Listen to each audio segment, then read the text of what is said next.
अस्सलाम वालेकुम रहमतुल्लाहि व बरकातुहू। My dear students and viewers, उम्मीद है आप सब लोग खैरियत से होंगे। स्टूडेंट्स, जैसा कि आप जानते हैं कि प्रीवियस लेक्चर में हम इंट्रोडक्शन डिस्कस कर चुके हैं रिसर्च प्रोसेस का, बिज़नेस रिसर्च प्रोसेस का एक इंट्रोडक्टरी लेक्चर मैंने आपके साथ डिस्कस किया था, जिसमें मैंने बताया था कि आपका जो रिमेनिंग सिलेबस होगा वो इसी रिसर्च प्रोसेस के हवाले से होगा। उसके बाद मैंने आपको first step of research process भी बता दिया, जो टॉपिक नंबर 6 था हमारा, जिसमें हमने problem definition broad problem area के बारे में पढ़ा या एरिया ऑफ इंटरेस्ट के बारे में पढ़ा, कि जिस पर हमें रिसर्च करना होती है। That is called our broad problem area और area of interest. Area of interest कितनी तरह का होता है जिस पर हम रिसर्च कंडक्ट कर सकते हैं, ये हमने डिस्कस किया। आज का जो हमारा टॉपिक है, टॉपिक नंबर 7, ये एक्चुअली रिसर्च प्रोसेस का सेकंड स्टेप है, which is named as preliminary data gathering. तो explain the second step preliminary data gathering of business research process. और पेपर में क्वेश्चन जो है इसका एक पार्ट है प्रीलिमिनरी डाटा गैदरिंग का, that is called literature survey. इसके बारे में सेपरेटली भी पूछा जाता है और यूजुअली लिटरेचर सर्वे के बारे में ही क्वेश्चन पूछा जाता है, क्योंकि सेकंड स्टेप जो प्रीलिमिनरी डाटा गैदरिंग है, it is most probably is called literature सर्वे।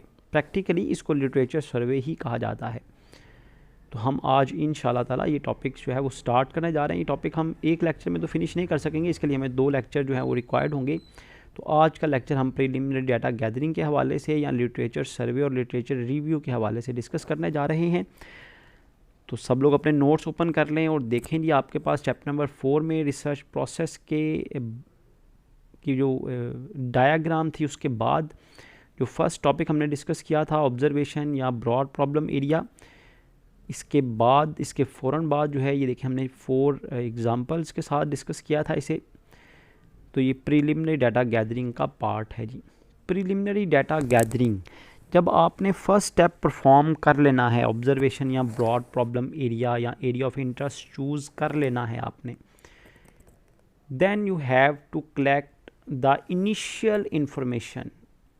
आगाज़ प्रीलिमिनरी डाटा कलेक्शन का मतलब ये है कि आपने इब्तदाई मालूमात, इब्तदाई डाटा जो है वो इकट्ठा करना है उस ब्रॉड प्रॉब्लम एरिया के बारे में।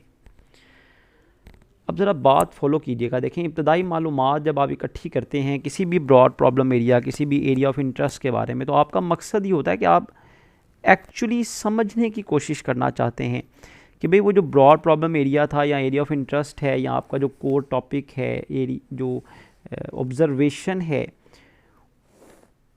उसके बारे में आप डिफरेंट एंगल से इन डेप्थ स्टडी करना चाहते हैं, ताकि आपको पता चले कि आपका ब्रॉड प्रॉब्लम एरिया, उससे रिलेटेड कौन से मैटर्स हैं, उस पर कौन कौन सी चीज़ें इम्पैक्ट करती हैं या वो किन किन चीज़ों पर असरअंदाज होता है। तो प्रीलिमिनरी डाटा में आपने क्या करना है, सबसे पहले आपने जिस ऑर्गेनाइजेशन में ये प्रॉब्लम अराइज़ हो रही है, अब ये जो प्रीलिमिनरी डाटा का आज फर्स्ट लेक्चर हम डिस्कस करने जा रहे हैं, ये तब अप्लाई हो सकता है जब आप किसी ऑर्गेनाइजेशन की प्रॉब्लम को सॉर्ट आउट करना जा रहे हों, जब आप किसी ऑर्गेनाइजेशन के रिसर्चर के तौर पर आपको अपॉइंट किया जाए या आप किसी ऑर्गेनाइजेशन के इंटरनल रिसर्चर हों, तो आप जिस ऑर्गेनाइजेशन की प्रॉब्लम को सॉल्व करना चाहते हैं, ब्रॉड प्रॉब्लम एरिया या एरिया ऑफ इंटरेस्ट जिसका जिस ऑर्गेनाइजेशन से ताल्लुक़ है, पहले हमें उस ऑर्गेनाइजेशन के बारे में इब्तदाई मालूमात इकट्ठी करनी है। Nature of data to be gathered, वो जो प्रीलिमिनरी डाटा गैदर करना है वो किस किस्म का होगा। देयर आर 3 टाइप्स, 3 तरह का डाटा आपने उस ऑर्गेनाइजेशन के बारे में इकट्ठा करना है। Background of the information of the organisation, organisation की हिस्ट्री, वो कब बनी, उसके सारे कंटेक्चुअल फैक्टर्स को डिस्कस करना है, उनके बारे में मालूमात इकट्ठी करनी है। फिर उस ऑर्गेनाइजेशन की मैनेजेरियल फ़िलॉसफी, उसकी जो इंतज़ामिया है उनकी क्या फ़िलॉसफी है, मतलब किस सोच, किस नज़रिए के मुताबिक वो काम कर रहे हैं, कंपनी की पॉलिसीज़ क्या हैं, और other structural aspects. Structural aspect का मतलब है ऑर्गेनाइजेशन का जो स्ट्रक्चर है, उसमें जो मैनेजमेंट है, हाई लेवल मैनेजमेंट है, मिडल लेवल मैनेजमेंट है, लोअर लेवल मैनेजमेंट है या फर्स्ट लाइन मैनेजर्स हैं, उनके आपस में रिलेशनशिप्स, कितने आपके रीजनल मैनेजर्स हैं, कितने डिपार्टमेंटल मैनेजर्स हैं, कौन किसको रिपोर्ट करेगा, कौन किसका बॉस होगा, आप इसके बारे में डाटा गैदर करते हैं। तो देखें ये असूल है कि आप जिस मैटर के बारे में, जिस इवेंट के बारे में, जिस ऑर्गेनाइजेशन की प्रॉब्लम के बारे में रिसर्च करने जा रहे हैं, पहले उसके बारे में तो डाटा गैदर करें ताकि आप प्रॉब्लम को अच्छी तरह अंडरस्टैंड कर सकें और उसका कोई वे आउट आप सर्च कर सकें, अच्छा तलाश कर सकें। फिर उस ऑर्गेनाइजेशन के जो एम्प्लॉयज़ हैं और मैनेजमेंट है उनकी क्या सोच है, क्या एटीट्यूड हैं, क्या उनके रवैये हैं ऑर्गेनाइजेशन के एम्प्लॉयज़ के, उसके कस्टमर्स के, उसके डायरेक्टर्स के। तो 3 तरह की नेचर है जी आपने जो डिस्कस की है, इस हवाले से आपने इंफॉर्मेशन लेनी है, डाटा गैदर करना है, ऑर्गेनाइजेशन की बैकग्राउंड इंफॉर्मेशन, मैनेजरियल फ़िलासफ़ी और परसेप्शन, एटीट्यूड और बिहेवियरल रिस्पॉन्सेज। अब हम वन बाय वन इनको डिस्कस करते हैं जी कि किसी भी ऑर्गेनाइजेशन के बारे में बैकग्राउंड इन्फॉर्मेशन का मतलब क्या होगा। बैकग्राउंड इन्फॉर्मेशन का मतलब है द ओरिजिन और history of the company. Company कब बनी, कहाँ से बनी, इसकी हिस्ट्री क्या है, इसकी तारीख़ क्या है, कब बनी, कैसे स्टार्ट हुई, कहाँ कहाँ तक इसने स्ट्रगल की, कैसे एफर्ट करके इस मुकाम तक पहुँची। Size of the company, company का साइज़ क्या है, उसके मुलाजमीन के हवाले से भी साइज़ देखा जाता है और उसके एसेट्स के हवाले से भी कंपनी का साइज़ जो है वो मेजर किया जाता है।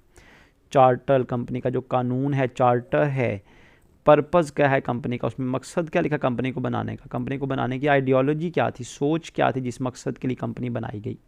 तो जाहिर सी बात है कंपनी के बैकग्राउंड, कंपनी की हिस्ट्री में ही लिखा होता है। कंपनी की लोकेशन क्या है, कंपनी रीजन वाइज कहाँ कहाँ पर है, नेशनल कहाँ कहाँ दुनिया मतलब मुल्क के अंदर कहाँ कहाँ पर काम कर रही है, किन किन शहरों में, किन किन सूबों में, दुनिया में अगर किसी कंपनी की, इस कंपनी की कहीं ब्रांच है तो कौन कौन से मुल्कों में कंपनी काम कर रही है। रिसोर्सेज के बारे में, कंपनी के जो वसाइल हैं, human resources and other, company के वसाइल का मतलब कंपनी के पास कितनी गाड़ियाँ हैं, कितनी बिल्डिंग्स हैं, कितने लोग कंपनी के पास काम कर रहे हैं। इसी तरह कंपनी के पास कितनी मशीनरीज़ हैं, कितने प्लांट्स हैं, कंपनी के वसाइल के बारे में आपने डाटा गैदर करना है। Then interdependent relationship with other institutions and external environment, company के अपने एक्सटर्नल एनवायरनमेंट में किस किस्म के माहिदे हुए हैं, ताल्लुकात हैं बैंक्स के साथ, इंश्योरेंस कंपनीज़ के साथ, सप्लायर्स के साथ, कस्टमर्स के साथ, गवर्नमेंट एजेंसीज़ के साथ, जो भी एक्सटर्नल एनवायरनमेंट में पार्टीज़ आती हैं, कंपनी के उनके साथ रिलेशनशिप्स का मतलब है कंपनी के उनके साथ माहिदे हुए हैं या नहीं हुए, कैसे ताल्लुकात हैं कंपनी के उनके साथ। फिर कंपनी की फ़ाइनेंशियल पोजीशन पिछले 5 से 10 साल के दरमियान कंपनी के माली हालात, उसकी इनकम स्टेटमेंट, उसकी बैलेंस शीट और अदर रेलेवेंट फाइनेंशियल डाटा, जैसे है कंपनी की कैश फ्लो स्टेटमेंट है, स्टेटमेंट ऑफ इक्विटी है। तो ये वो 7 टाइप्स ऑफ कंटेक्सचुअल फैक्टर्स हैं जो कंपनी के बैकग्राउंड के बारे में हमें बताते हैं, कंपनी के जो अंदरूनी मामलात हैं, कंपनी की जो तारीख़ है उसके बारे में बताते हैं। तो इस तरह आपने उस कंपनी के बारे में बैकग्राउंड डाटा जो है वो कलेक्ट करना है। जैसा कि मैं अभी पहले बता चुका हूँ कि 3 तरह का डाटा हमने पहले कलेक्ट करना होता है प्रीलिमिनरी डाटा कलेक्शन में। Background information, managerial philosophy, perception, attitude and behaviour factor. तो बैकग्राउंड के बारे में मैंने आपको बताया कि इन तरीके से हम कंपनी के बैकग्राउंड के बारे में मालूमात हासिल कर सकते हैं, उसका ओरिजिन, उसका साइज़, उसका चार्टर, उसकी लोकेशन कहाँ कहाँ है, उसके वसाइल, उसके मुख्तलिफ़ कंपनियों, मुख्तलिफ़ इदारों के साथ ताल्लुकात, उसका फ़ाइनेंशियल डाटा 5 से 10 साल का और other relevant financial information. Second था जी मैनेजमेंट फ़िलासफ़ी, स्ट्रक्चरल फैक्टर्स, जैसा कि मैं अभी बता चुका हूँ आपको। देखें सेकंड में क्या था जी, managerial philosophy, company policies and other structural aspects. आप लोग ऑलरेडी इन के बारे में टेक्निकली पढ़ चुके हैं कि मैनेजमेंट फ़िलासफ़ी क्या होती है, स्ट्रक्चरल एस्पेक्ट्स कौन से होते हैं, information on company policy, structure, work flow मतलब कंपनी के काम करने का अंदाज़ कैसा है, कंपनी मैन्युफैक्चरिंग है, ट्रेडिंग है, कहाँ से परचेज़ करती है, कैसे मैन्युफैक्चर करती है, कौन से रॉ मटेरियल है, कौन कौन सी लेबर काम करती है, किस तरह फिनिश गुड्स बनाते हैं, उनको कैसे मार्केट में सेल करते हैं, ये वर्क फ्लो है कंपनी का। मैनेजमेंट फ़िलासफ़ी जो कंपनी की इंतज़ामिया है, उनकी क्या सोच है, क्या नज़रिया है, and the like can be obtain, और इस तरह की दूसरी मालूमात, एंड द लाइक इस तरह की दूसरी मालूमात can be obtain from the management से हासिल की जाती हैं। तो रिसर्चर क्या करता है, पहले बैकग्राउंड डाटा कलेक्ट करता है, फिर इंफॉर्मेशन ऑन स्ट्रक्चरल फैक्टर और मैनेजमेंट फ़िलासफ़ी के बारे में डाटा गैदर करता है। Some of the structural factors are, company के स्ट्रक्चरल फैक्टर्स क्या होते हैं, कंपनी के जो मुख्तलिफ एम्प्लॉयज़ हैं उनके क्या रोल्स हैं, उनकी क्या पोजीशंस हैं, पोजीशन मतलब उनका ऑर्गेनाइजेशन में क्या स्टेटस है, वो एरिया मैनेजर है, रीजनल मैनेजर है, ब्रांच मैनेजर है, वो डिपार्टमेंटल हेड है, क्या है रोल्स और क्या पोजीशंस हैं, क्या किरदार हैं उनके। कंपनी के मुख्तलिफ मुलाजमीन जो डिफरेंट लेवल ऑफ मैनेजमेंट पे काम कर रहे होते हैं, उनके रोल्स, उनकी position and the number of employees at each job level, her level of job level पर क्या किसको वर्क ड्यूटीज़ दी गई हैं, उसकी क्या ज़िम्मेदारियां हैं, उसकी क्या पोजीशन है, डेजिग्नेशन क्या है। फिर एक्सटेंट ऑफ स्पेशलाइजेशन, जैसा कि आपको याद होगा, आपने स्ट्रक्चरल कॉन्टिजेंसी फैक्टर्स पढ़े हैं बिज़नेस मैनेजमेंट में, उसमें एक्सटेंट ऑफ स्पेशलाइजेशन क्या है, क्या स्पेशलाइजेशन की एक्सटेंट ज़्यादा है, ऑर्गेनाइजेशन में स्पेशलाइज्ड वर्क असाइन किए जाते हैं या different task type of task जो हैं वो एम्प्लॉयज़ को परफॉर्म करने होते हैं। कंपनी में कम्युनिकेशन चैनल्स कौन से इस्तेमाल किए जाते हैं, कंट्रोल सिस्टम्स कैसे हैं, कंट्रोल सिस्टम का मतलब चेक एंड बैलेंस का निज़ाम। ऑर्गेनाइजेशन में लोगों के जो मुलाजमीन हैं, जो डिफरेंट ऑर्गेनाइजेशनल एम्प्लॉयज़ हैं, उनकी परफॉर्मेंस को देखना, उनके काम करने के अंदाज़ को देखना, उन पर चेक एंड बैलेंस रखने का सिस्टम कैसा है, कोऑर्डिनेशन कैसी है, और स्पैन ऑफ कंट्रोल जिसके बारे में आप पढ़ चुके हैं मैनेजमेंट में कि एक बॉस के अंडर कितने सबॉर्डिनेट्स होते हैं। सबॉर्डिनेट का एक बॉस के अंडर अगर ज़्यादा सबॉर्डिनेट्स काम कर रहे हो मतहत लोग, तो हम कहते हैं ये वाइड स्पैन ऑफ कंट्रोल है। और अगर एक बॉस के अंडर कम लोग तादाद में कम लोग काम कर रहे हो तो हम उसको कहते हैं ये नैरो स्पैन ऑफ कंट्रोल है।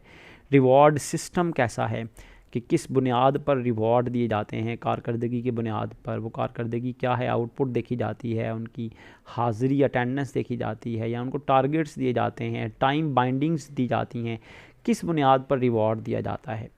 दैन वर्क फ्लो सिस्टम का मैंने आपको बताया कि काम करने का तरीका कार क्या है, तो ऑर्गेनाइजेशन के वर्क फ्लो के बारे में जानना।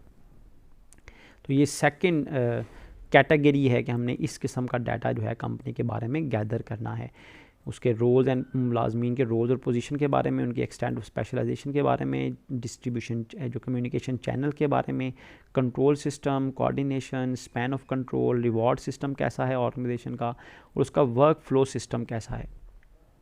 जैसा कि आपने देखा कि मैंने आपको बताया कि प्रीलिमिनरी डाटा जो गैदर किया जाता है वो बैकग्राउंड इन्फॉर्मेशन के हवाले से और management philosophy, managerial philosophy, company policies और अदर स्ट्रक्चरल एस्पेक्ट्स के बारे में डाटा गैदर किया जाता है। थर्ड और लास्ट नेचर ऑफ डाटा है जी perception, attitude and behavioural responses of the organisations, employees और कस्टमर। ऑर्गेनाइजेशन के जो मुलाजमीन हैं और जो कस्टमर्स हैं उनकी क्या परसेप्शन, क्या सोच है, क्या एटीट्यूड है, क्या रिस्पॉन्सेज हैं उनके। तो थर्ड कैटेगरी ये है जी perception, attitude and behavioural responses. इस थर्ड पार्ट को दो हिस्सों में डिवाइड किया गया, एटीट्यूडनल फैक्टर्स और behavioural factors. Employees' perception of the work and the work environment and their attitudinal and behavioral responses can be recorded in the research process। कहता है रिसर्च प्रोसेस में जो आपके एम्प्लॉयज़ होते हैं, आप उनकी सोच, उनकी परसेप्शन काम के बारे में, वर्क एनवायरनमेंट ऑर्गेनाइजेशन के बारे में, उसमें होने वाले कामों के बारे में, और उनके एटीट्यूडनल एंड बिहेवियरल रिस्पॉन्सेज, उनका क्या रवैया है, क्या उनका एक्ट है, बिहेवियर है, उस रिस्पॉन्सेज के हवाले से उनको आपने रिकॉर्ड करना होता है। Attitudinal factors, first of all attitudinal factor comprise people's believe about the reaction to the following, कि लोगों का क्या राय क्या है, उनका अकीदा क्या है, उनका बिलीफ क्या है, क्या ख्याल है उनका इन मामलात के बारे में, इन फैक्टर्स के बारे में। नेचर ऑफ द वर्क के बारे में उनका क्या बिलीफ है, आपको जो मुलाजमीन है, वर्क फ्लो, इंटरडिपेंडेंस, जो काम करने के अंदाज में लोगों को एक दूसरे पर इन्हसार करना पड़ता है, उसके बारे में उनका क्या बिलीफ है, क्या राय है एम्प्लॉयज़ की। Supervisor in the organisation, supervisor के बारे में आपके एम्प्लॉयज़ की क्या राय है। पार्टिसिपेशन इन डिसीजन मेकिंग, क्या मुलाजमीन को फ़ैसला साजी में पार्टिसिपेशन दी जाती है या नहीं दी जाती, इसके बारे में एम्प्लॉयज़ क्या कहते हैं कि भाई क्लाइंट सिस्टम कैसा है, क्लाइंट को कौन डील करेगा, क्लाइंट की रिक्वायरमेंट्स को कौन नोट करेगा, उनको फुलफ़िल करेगा, उनकी शिकायत को कैसे दूर किया जाएगा। को वर्कर्स, जो आपके कोलीग्स होते हैं, उनके बारे में एम्प्लॉयज़ की क्या राय है। Reward provided by the organisation, जो ऑर्गेनाइजेशन एम्प्लॉयज़ को रिवॉर्ड देती है। Pay and other fringe benefits जो प्रोवाइड किए जाते हैं। फ्रिंज बेनिफिट्स का मतलब आप जानते हैं, HRM में भी आप पढ़ेंगे कि जो सैलरी के अलावा बाकी अकोमोडेशन है, मेडिकल है, कन्वेंस है, इस तरह की बाकी जो सहूलतें हैं उन्हें फ्रिंज बेनिफिट्स कहा जाता है। अब ऑर्गेनाइजेशन ये बेनिफिट्स, रिवॉर्ड्स और बेनिफिट्स प्रोवाइड करती है, तो यहाँ पर हमने देखना होता है भी कि एम्प्लॉयज़ का क्या रिएक्शन है, क्या राय है उनकी, कि क्या ये रिवॉर्ड्स उनकी एक्सपेक्टेशंस के मुताबिक हैं, क्या वो ये इससे सेटिस्फाइड हैं या नहीं हैं। फिर एम्प्लॉयज़ का रवैया, उसका उनका attitude, opportunities for the advancement in the organisation, क्या ऑर्गेनाइजेशन में अपॉर्चुनिटीज़, मौके हैं एडवांसमेंट के, बेहतरी के, मुस्तकबिल के, इसके बारे में एम्प्लॉय से पूछा जाएगा। Then company's attitude toward employees family responsibilities, के कंपनी क्या मुलाजमीन के फैमिलीज़ के लिए कंट्रीब्यूशन कर रही है, मतलब उनके बेटरमेंट के लिए उनको एजुकेशन या मेडिकल या बाकी सहूलतें एम्प्लॉयज़ की फैमिली को मुहैया की जा रही हैं या नहीं की जा रही। इन सब चीज़ों के बारे में राय किससे लेनी है, बिलीफ किसका लेना है आपने, एम्प्लॉयज़ का। एम्प्लॉयज़ से पूछना है कि भाई कंपनी के nature of work, work flow, interdependence, supervisor के रिएक्शन, डिसीजन मेकिंग के हवाले से, क्लाइंट, कोवर्कर्स, रिवॉर्ड सिस्टम के बारे में, अपॉर्चुनिटीज़ के बारे में, और कंपनी के जो आपके फैमिली के बारे में जो रिस्पॉन्सिबिलिटीज़ हैं, क्या कंपनी आपकी फैमिली को सपोर्ट कर रही है या नहीं कर रही। फिर companies involvement with community, civic and other social group, जो माशरती इक़दामात हैं, माशरे के फ़ायदे के लिए, जो सिविक आम तौर पर आम लोगों की ज़िंदगियों के हवाले से, जो मुआशरा है उसके हवाले से कंपनी की कितनी इन्वॉल्वमेंट है, क्या कंपनी जो है वो मुआशरे के लोगों की बेटरमेंट के लिए काम कर रही है या नहीं कर रही। Companies tolerance of employees taking time of from the job, क्या कंपनी एम्प्लॉयज़ को रिलैक्स करती है, उनको लीनियंट फ्रेंडली एटमॉस्फेयर देती है। अगर कोई एम्प्लॉय जॉब पर टाइम पर नहीं आ रहा या छुट्टियां कर रहा है तो क्या कंपनी उसको टॉलरेट करती है, या कंपनी बड़ी जो है वो स्ट्रिक्ट है इस मामले में कि जिसने छुट्टियां ज़्यादा की या जिसने अपने टाइमली ड्यूटीज़ परफॉर्म ना की उसको फ़ौरन जॉब से निकाल दिया जाता है। जैसे आर्मी में बड़ी ज़ीरो टॉलरेंस होती है कि वहाँ पर आपकी जो लापरवाही है, आपकी नेगलिजेंस, आपकी छुट्टियां, आपकी जो किसी भी किस्म की जो एक्टिविटीज़ हैं जो रूल्स एंड रेगुलेशन के ख़िलाफ़, उन पर टॉलरेंस नहीं शो की जाती, ज़ीरो टॉलरेंस होती है। तो क्या यहाँ पर कंपनी में टॉलरेंस है आपके टाइम ऑफ के हवाले से या नहीं है। तो ये वो एटीट्यूडनल फैक्टर्स हैं जिनके बारे में जानना ज़रूरी है, ताकि आप अपने कंपनी के एम्प्लॉयज़ के बारे में जान सकें कि उनकी कंपनी के इन 11, जो देखें 11 टाइप ऑफ 11 तरह की मामलात हैं, कंपनी के फैक्टर्स हैं जिनके बारे में उनका बिहेवियर, उनका एटीट्यूड पूछा जाता है एम्प्लॉयज़ का, ताकि आपको एम्प्लॉयज़ का सेटिस्फेक्शन या डिससेटिस्फेक्शन लेवल, उनकी कंफर्ट लेवल का पता चल सके। लास्ट है जी बिहेवियरल फैक्टर्स। बिहेवियरल फैक्टर्स का मतलब ये है जी कि आपने एम्प्लॉयज़ की वर्क हैबिट्स, कि वो कितने मेहनती हैं, वो एब्सेंटिज़म में ज़्यादा इन्वॉल्व हैं या नहीं, और परफॉर्मेंस ऑन द जॉब, और उनकी जॉब परफॉर्मेंस कैसी है। बिहेवियरल फैक्टर का मतलब ये होता है जी कि आप एम्प्लॉयज़ के बिहेवियर को स्टडी करें, उसके बारे में इंफॉर्मेशन गैदर करें कि क्या एम्प्लॉयज़ जो हैं include actual work habits such as industriousness. Industriousness का मतलब कितनी डिलीजेंटली, मेहनत के साथ, पुख्ता इरादे के साथ वो काम करते हैं। एक्सटेंट ऑफ एब्सेंटिज़म, क्या वो ज़्यादा छुट्टियां करते हैं एम्प्लॉयज़ या नहीं करते। परफॉर्मेंस ऑन द जॉब, उनकी परफॉर्मेंस कैसी है ऑन जॉब। तो ये बिहेवियरल फैक्टर्स हैं जिनके बारे में आपने डाटा गैदर करना है। देखें ये सब कुछ इस वजह से है क्योंकि ऑर्गेनाइजेशन ज़ाहिर सी बात है एम्प्लॉयज़ से मिलकर बनती है, तो आपने कंपनी के बारे में, उसकी हिस्ट्री के बारे में, उसकी बैकग्राउंड के बारे में डाटा गैदर करना है। वो ऑर्गेनाइजेशन जिसकी आप प्रॉब्लम सॉल्व करने जा रहे हैं, तो you must know about it's background, about it's management philosophy, about it's structural aspects, structural variables, about the perception and attitude of its employees, क्या एटीट्यूड है, क्या परसेप्शन है उसके ऑर्गेनाइजेशनल एम्प्लॉयज़ का इन मैटर्स के हवाले से, और क्या बिहेवियर है एम्प्लॉयज़ का, कि क्या एम्प्लॉयज़ मेहनती हैं, उनकी एब्सेंटिज़म की रेशो क्या है, उनकी परफॉर्मेंस कैसी है ऑन जॉब। तो ये 3 तरह की वो कैटेगरीज़ हैं, टाइप ऑफ डाटा है जो अगर आप कलेक्ट करेंगे तो you are able to get preliminary data gathering. तो आप प्रीलिमिनरी डाटा गैदर करने के लिए आपको क्या करना होता है, nature of data to be gathered, तो देखना भी आपको किस किस्म का डाटा गैदर करना है। तो आपको बैकग्राउंड के बारे में डाटा गैदर करना है, आपको स्ट्रक्चरल फैक्टर और मैनेजमेंट फ़िलॉसफी के बारे में डाटा गैदर करना है, आपको एम्प्लॉयज़ की परसेप्शन और एटीट्यूड का डाटा गैदर करना है, और एम्प्लॉयज़ का ऑर्गेनाइजेशन में क्या बिहेवियर है इसके बारे में डाटा गैदर करना है। तो ये वो 3 तरह की नेचर ऑफ डाटा है जो आपने गैदर करनी है प्रीलिमिनरी डाटा गैदरिंग में। The main idea in gathering information on values, structure and processes is that these might often reveal the root of the real problem, कहता है जो आपका मेन मकसद है ना, ये मालूमात ऊपर वाली जो हमने डिस्कस की हैं, बैकग्राउंड के बारे में, मैनेजमेंट फ़िलासफ़ी के बारे में, perception, attitude and behavioural factors के बारे में, इनका मेन मकसद ये है कि इनको इन वैल्यूज़ के बारे में, इन स्ट्रक्चर और प्रोसेसेस के बारे में जानने से फ़ायदा ये होगा कि मुमकिन है रियल प्रॉब्लम की जो जड़ है ना वो रिवील हो जाए, आपको खुलकर सामने आ जाए। तो इस तरह हम डाटा गैदर करने से आपको रियल प्रॉब्लम का पता चलता है, उसकी रूट कॉज का, उसकी जड़ का, एक्चुअल वजह का पता चलता है जिस वजह से प्रॉब्लम पैदा होती है। Once the interview has been conducted, the various types of information have been gathered during the interview are tabulated to determine if there is any discriminant pattern in the responses. तो आपने ये सारा data कैसे collect करना होता है, आपने formal और इनफॉर्मल इंटरव्यू, बातचीत में, आम बातचीत में, रेगुलर डिस्कशंस के साथ और प्रॉपर इंटरव्यू लेकर, दोनों तरीके से आप ये डाटा गैदर करते हैं। बैकग्राउंड के बारे में जो डाटा है, मैनेजमेंट फ़िलासफ़ी के बारे में जो डाटा है, और इसी तरह मैनेजमेंट जो एम्प्लॉयज़ परसेप्शन, एटीट्यूड और बिहेवियर के बारे में डाटा गैदर आप करते हैं, ये इंटरव्यूज़ के ज़रिए करते हैं। वो इंटरव्यू फॉर्मल भी हो सकता है, बाकायदा एक इंटरव्यू हो सकता है, और आम जनरल रूटीन कन्वर्जेशन से भी आप ये डाटा गैदरिंग कर सकते हैं।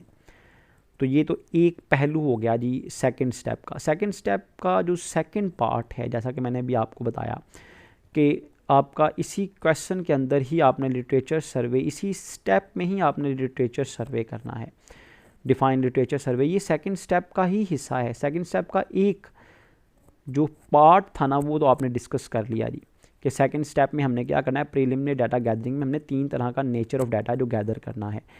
इसके अलावा आपने इस प्रीलिमिनरी डाटा कैसे गैदर करना है, लिटरेचर सर्वे से प्रीलिमिनरी डाटा गैदर करना है। अब लिटरेचर सर्वे क्या है, कैसे किया जाता है, गुड लिटरेचर सर्वे कैसे होता है, जब तक आप लिटरेचर सर्वे नहीं करेंगे तब तक सेकंड स्टेप जो प्रीलिमिनरी डाटा गैदरिंग है वो नहीं हो सकेगी। तो इंशाल्लाह ताला नेक्स्ट लेक्चर में हम डिस्कस करेंगे कि जो सेकंड स्टेप है प्रीलिमिनरी डाटा गैदरिंग में, इसमें जो लिटरेचर सर्वे किया जाता है, नेचर ऑफ डाटा गैदर करने के बाद जो लिटरेचर सर्वे है वो कैसे किया जाता है। तो फिर हमारा ये जो सेकंड पार्ट है रिसर्च प्रोसेस का, प्रीलिमिनरी डाटा गैदरिंग, फिर कंप्लीट होगा। अगर आप ये फिगर देखें रिसर्च प्रोसेस की, तो इसमें जो सेकंड स्टेप है that is preliminary data gathering, उसमें इंटरव्यूइंग का पार्ट हमने पढ़ लिया कि हम इंटरव्यूज़ लेकर 3 तरह का डाटा कलेक्ट करेंगे।